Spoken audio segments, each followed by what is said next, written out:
If you want to hit the ball further off the tee, you need to understand the difference in these two swing videos. Let's see if you can spot the difference.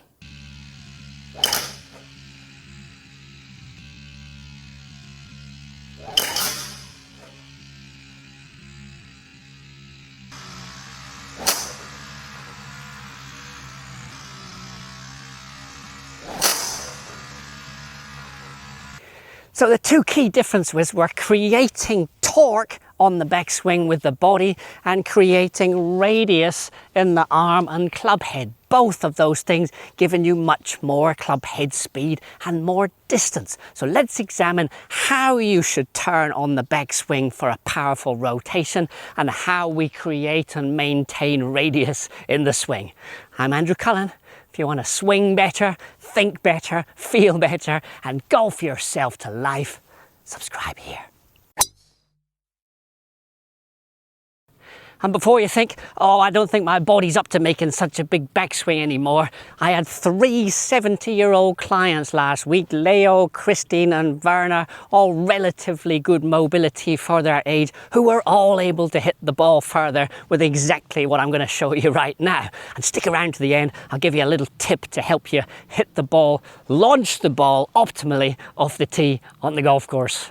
So let's deal with torque first. I was taught as a wee laddie in Scotland by my old pro, turn your shoulders laddie, turn your shoulders. Well, I've since learned that that is not the most powerful or effective method to create speed in the club head. And I since learned from the brilliant Mike Adams and Terry Rolls, biomechanics extraordinaire, that we need to be rotating the whole rib cage on the backswing rather than just turning the shoulders on the backswing to create more tension in the body and more radius in the arm swing. So here's the best thought for trying to torque up. So we're thinking of a point in the middle of your rib cage and we're trying to stretch that as far away from the ball as possible. So here's just shoulder turn. Let me get my club out of the way. Shoulder turn, torque, so rib cage turn. Big difference in the two, in the radius we create and the power we're storing up in the body to explode on the downswing.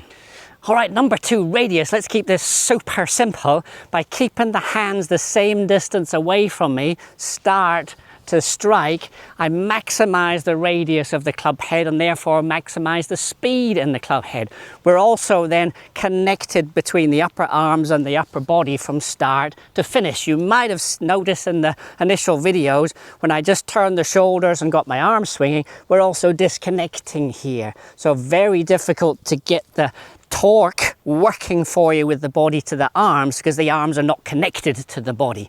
You'll also see if the arms stay wide, they will tend to work downwards, so we don't need to necessarily pull the club downwards or let it fall downwards. If we keep the radius, then we tend to get naturally that motion, and that creates a lot of leverage and rotation in the right arm, which again is going to create lots of speed. But we just have to think about this distance, hands to upper body, hands to upper body, hands to upper body to maximize the radius and optimize the speed. Right, let's put these two things together.